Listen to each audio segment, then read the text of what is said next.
G'day, this is Blxz and welcome back to Geneforge 5.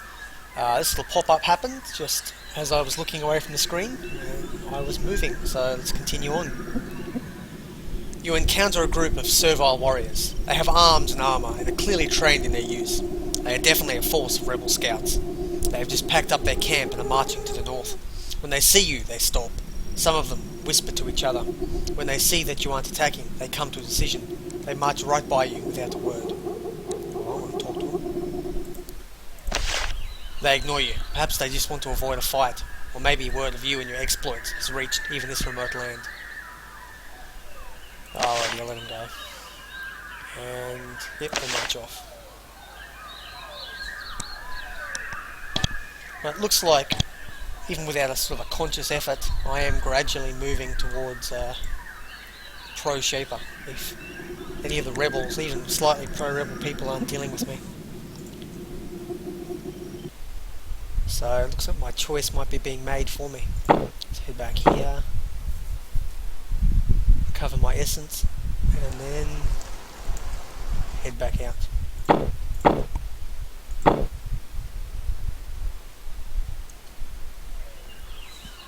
Alrighty, north or western Okavana, I think this one is.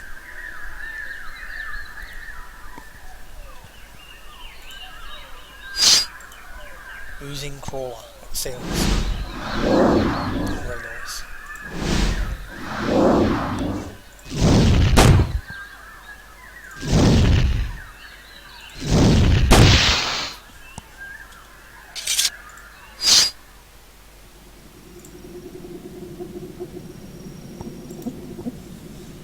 A spawner. I don't actually know if we've seen a spawner so far in the game, but these things were, well, they've been in every single Geneforge game.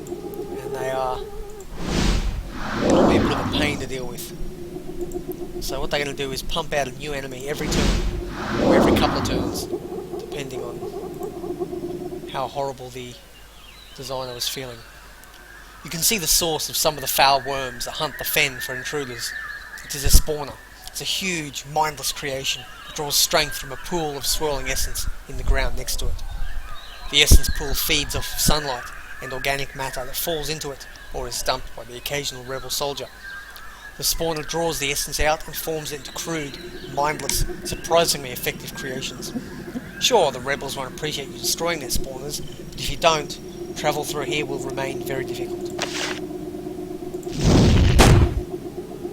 And this pretty much is just why I almost never side with the rebels. They're careless with their creations. I mean, this stuff is going to populate, take over the whole area and kill everything, friend and foe alike.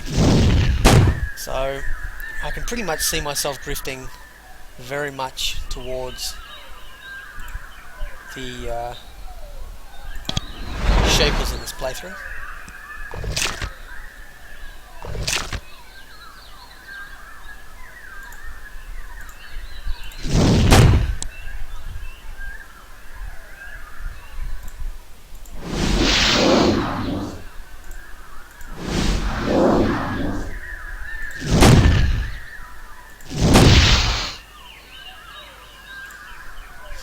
Oh, nope. Misclick. Who's that? Chessrook, you may be about to die.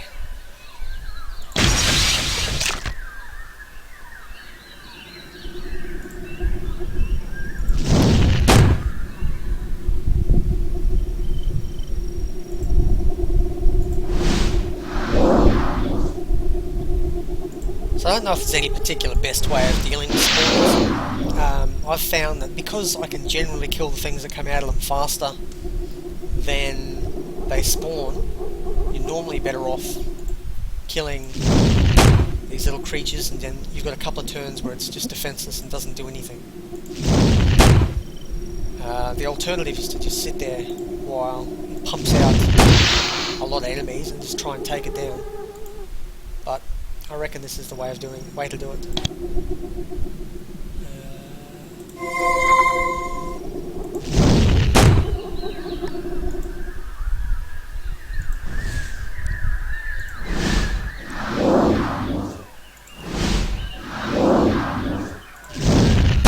Pretty much see why I like that particular technique.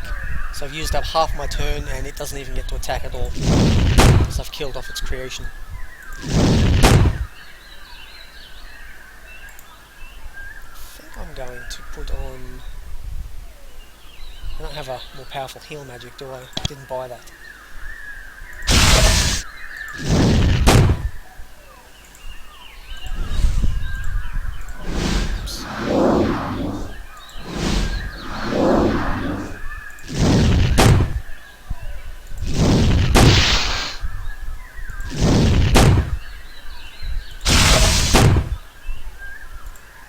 Okay, more of them coming.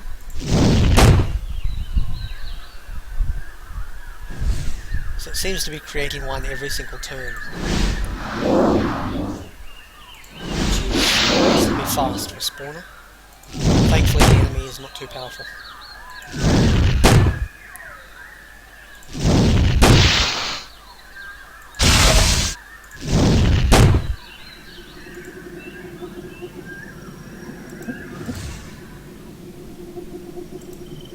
That's an orc. Oh, it's a funny looking. It's a different colour. It's also got incredibly high health.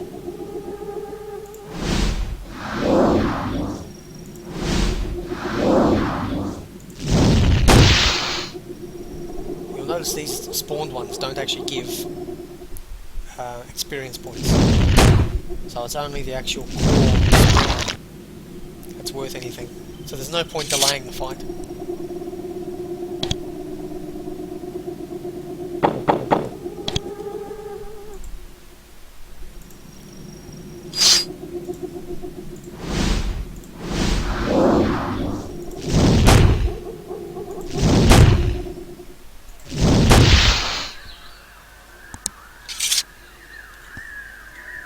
Oh, there must be another spawner down here somewhere. Okay, let's have a look down here. There's a small clump of orcs hiding in this little hillock, surviving on a combination of mushrooms and dumb luck. None of the rogues and creations stalking the swamp have found and devoured them yet. Good for them, I guess. So I'm going to have to find... So in cases like this, it's almost always better to just move around in battle mode, sort of turn-based mode. So I can try and find where those spawners are coming from.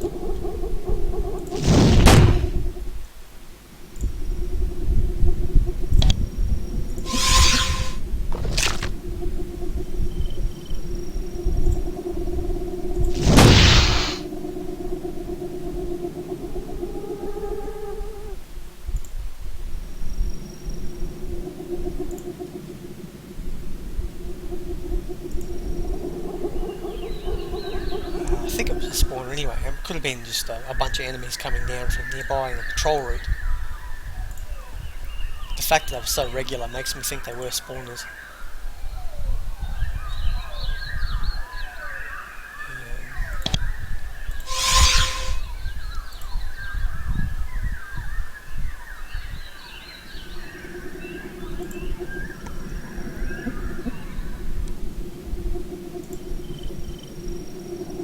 Might have been wrong.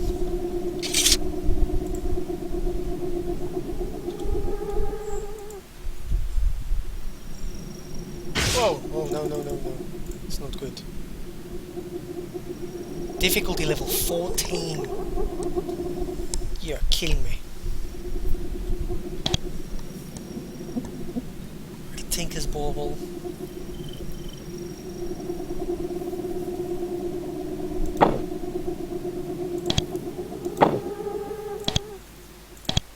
Got to be kidding me. Well, I don't think I'm going to be getting through there just yet. I have got to level up, and I'm actually dying. I have got to level up, but I don't think I'm going to spend too much more. I've got 11 base mechanics at the moment. Tinker's Bauble takes me to 12. But any more is just really going into overkill. So...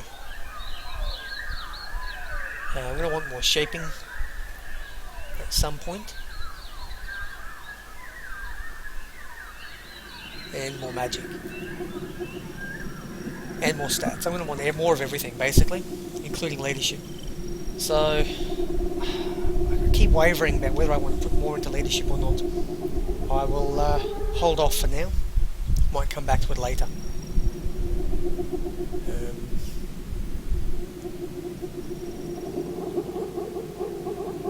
I will get that up for now and I'll hold off for the rest.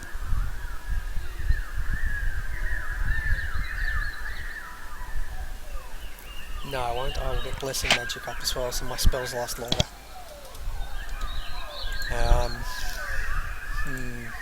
Yeah, unsure exactly how to keep building my character at the moment. I seem to be... Nope, can't do that one either. They're all 14. This is interesting. I don't quite know what to do here.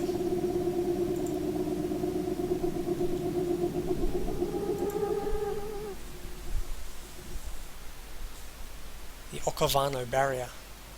I'll have a look at it, but I'm probably just going to get killed, so I'll be pretty careful here. Looks like I can't go in this direction. I'm probably not meant to go this direction either. The game is pretty obvious with its barriers. You continue your journey through the Okavano swamp. The seemingly endless fen only grows wetter and more difficult as you pass east. This road provides one of the few easy routes through this area. Certainly the only path an army could easily use. That bit of knowledge is not lost on the rebels. Through the mist you can dimly make out a large stone barrier. Many creations and other defenders are camped in front of it. To the north you can see one of the few solid features in the swamp. It's a sharp, jagged spire of rock protruding from the mire. You think that you can see a flickering light at the top of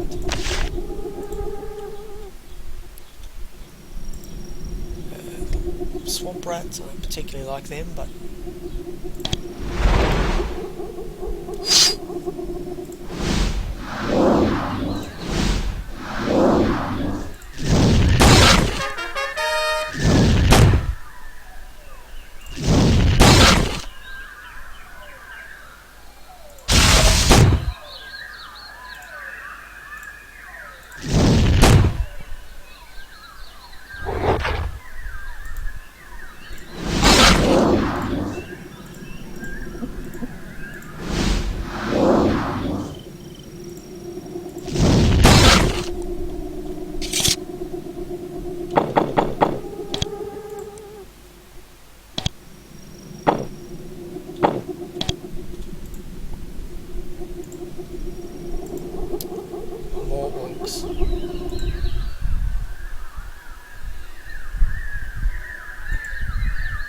I wonder if there's something to this that I'm missing.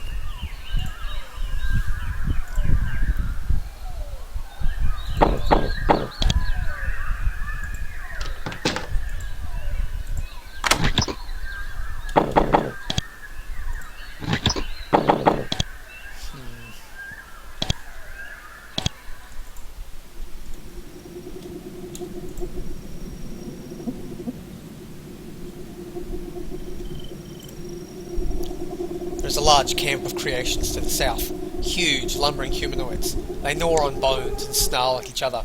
When you get close, one of them sees you, growls, and throws a handful of dung in your direction. Inaccurately, fortunately. They are big, they aren't friendly, and they feel that their bit of miserable swamp to the south is their territory. For a moment, you feel a powerful wave of rage. Something about the insolence of this mere creation is infuriating. You manage, with effort, to calm down. You refuse to let your occasional moods drag you into suicide. So in previous games, if you used a lot of canisters, you would almost certainly just go off rage and start killing things. You actually had avoidable fights but become unavoidable if you used a lot. But in this game it seems that all the canister checks you're actually recovering and you're actually getting the ability to control your rage, which is an interesting way of looking at it. It almost never stops me using the canisters. I just absolutely love them. I've been thinking of doing a Geneforge 2 no canister run for quite some time, but they're quite challenging. Now that you are closer, you can see more details about the barrier. It not only has dozens of defenders, but you can make out the huge glowing forms of several Unbound. They are chained to the wall. I'm not going to go this way. Right now they appear to be passive. They have not yet received the command that removes all restraints from them and turns them into relentless killing machines. Of course, as you approach the camp, their guards see you. They don't appear to want to attack you, yet. Instead, one scout leaves the camp and walks nervously towards you.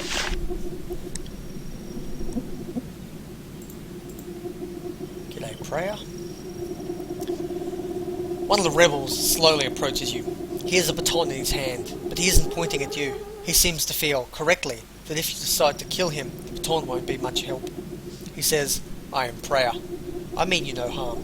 I've been sent to warn you away from the barrier. We don't want to kill you, unless we have to. Just stay away from our camp, and we won't have to fight. About the Fen. He looks suspicious, and rightfully so. We aren't hunting for spies, but that doesn't mean we welcome them either. With a little quick diplomacy, you manage to convince him that you aren't a spy, just a cautious traveller. I can tell you a little bit, just nothing of our defences. What's that stone spire?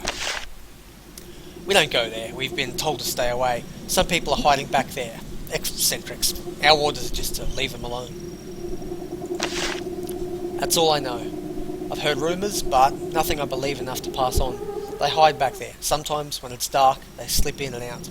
All I know is that, as long as they only go west, and don't try to enter our lands, I'm to leave them alone. I guess that way, they bother the Shapers more than us. Actually, we'll tell the Fen. What's the south? He looks nervous. Just some creations. Pretty savage. We're waiting for a life crafter to come and calm them down. You should just stay away from there. Okay. Yep, I've done that. Gonna pass the barrier. You're not a rebel, you're not one of us. If you pass the dividing line, we'll have to kill you. No offence. It's a dividing line. If you go east and see a line of stone posts, don't cross it. That's how we've been told to mark our territory. On this side, we have no problem with you. Set 1 foot over, he waves his baton and makes a sound. Why are you all staying at the barrier? Don't ask me. We get orders, we follow them. The rumours are that our generals are negotiating with the Shapers, and we don't want to aggravate the other side while that's going on. All right by me. I'd rather sit in the swamp than fight. We have spores to treat us if we get sick, but there's no pod to cure getting your head blasted off. Tell me about the Unbound. He shudders. We watch them. We feed them. We don't let them loose into the Meratev. Yet. But I hate having them around. You're a human or a creation? There are plenty of humans in the rebellion. People who got sick of the Shapers, hoarding all the magic and all the power. We'll keep fighting alongside the serviles, as long as the Drakons don't get too arrogant. Thanks for the information. Prayer nods. Glad to help. Just stay back from the dividing line, and you should be fine. He turns, marches back towards the camp. Okay, so that here is the dividing line.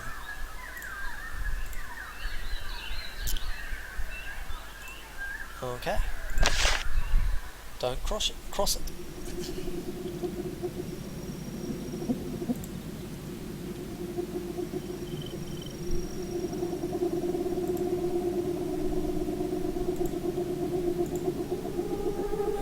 Bit of rubbish, hopefully my creations don't pass through.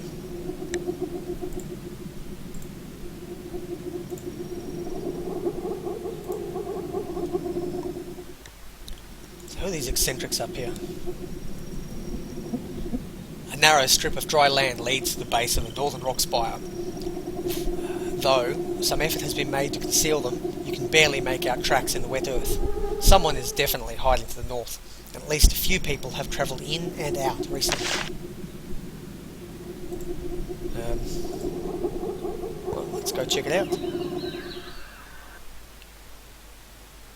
Aha, the Trakovites. Okay. That's an interesting choice of a faction. I reckon they will be a faction. Trakovites are again named after Geneforge 1. One of the big bad in that particular game was a non-shaper called what's his name, Trakovites or something. And I have no idea how I'm going to get through here. You enter a tunnel at the base of the huge rock spire and are instantly confronted by a chain of mines. On the other side of them you see a pair of turrets. Whoever is hiding here, they are prepared for attackers. Fortunately, they don't seem to consider you a threat.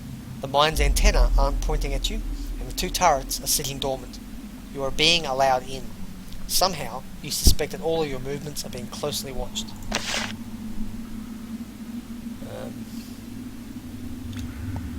Okay. I won't steal anything.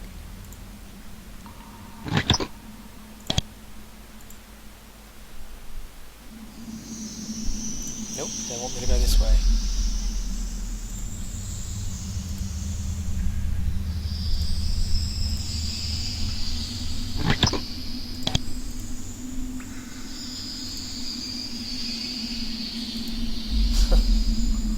Okay, wow. It's a pretty big defense down here.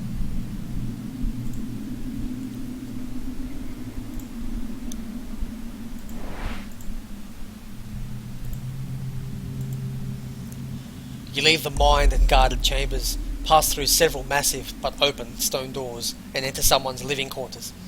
Looking around, you see a fire pit, rows of sleeping pallets, and other attempts to make the damp cavern as homey as possible. You also see several armed men and women, human and servile. All of them watch you suspiciously when you enter. You ask one of them where you are. He nervously says, "Just wait a moment, someone is coming." Then he looks down the passage to the south.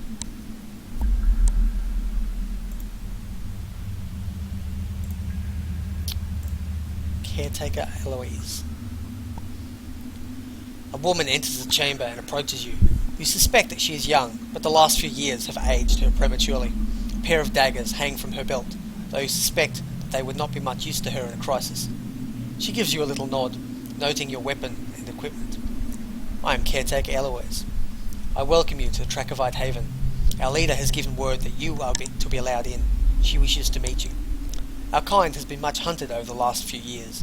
We take a risk whenever we allow a new person to find us. We hope that you are not going to take advantage of our welcome with violence. Is this the case?" Tell me about the Trakovites first. Our leader can tell you of our beliefs much better than I. In fact, I think that is why she wants so much to see you. She is that way. She points to the southeast. If, of course, you mean us no harm. Well, I'm not going to destroy them. I'm not necessarily eager to learn about them, but I don't actually intend to attack you. I'm pleased to hear it. I hope that you will meet with our new leader. She is very interested in seeing you. Her hall is to the southeast. Anything I can do to help you? She looks sceptical. I'm happy to speak with you and tell you of our beliefs, but working with you requires trust. I believe you think more like the Shapers than I'm comfortable with. Caretaker mean? It is a title my charges gave me. She laughs. Then she becomes very serious. We send agents out into the world to spread our ideas and try to find brave souls to join us. Many are killed. Those who manage to return from the field come to me. I learn what they have seen, I give them new supplies, and I help to treat the wounds they received at the hands of those who hate us. Killed, yes. Murdered, or jailed, or just tortured. The Shapers hate and destroy our rogue creations. Shapers hate and destroy rogue creations, but I think they have saved their special hatred for our kind. Rebels just resist them. We challenge the whole foundation of the Shaper worldview. The Shapers hate us, and they indulge their hatred with horrible acts. Often they survive. More now than they used to. We have learned hard lessons about where to hide, how to travel, what sort of person to contact and convert. But our agents still suffer and frequently die. I admire them very much. Who are you looking after right now? There are two agents here now, Parcel and Icon. One is leaving soon, another will be here for a while. Tell me about Parcel. He's a servile. He just came here from Burwood Province. He's just resting a bit before he goes southwest to the Storm Plains. To be honest, I should force him to stay longer than he is. He's painfully eager to return to danger. And Icon? He's lucky to be alive. General Alwyn's soldiers caught him trying to slip into the Pericalia. They were horrible. It affected him. Only speak with him if you must. He needs to spend time not thinking of everything. Righty. Well, I think this is actually a really good time to leave this here. The episode's running on a bit again, and I will spend probably the next episode finding out who the Trakovites are. So I've been Blxz. Make sure to like and subscribe if you do enjoy the content and would like to help the channel grow. Otherwise, I will see you next time. Take care.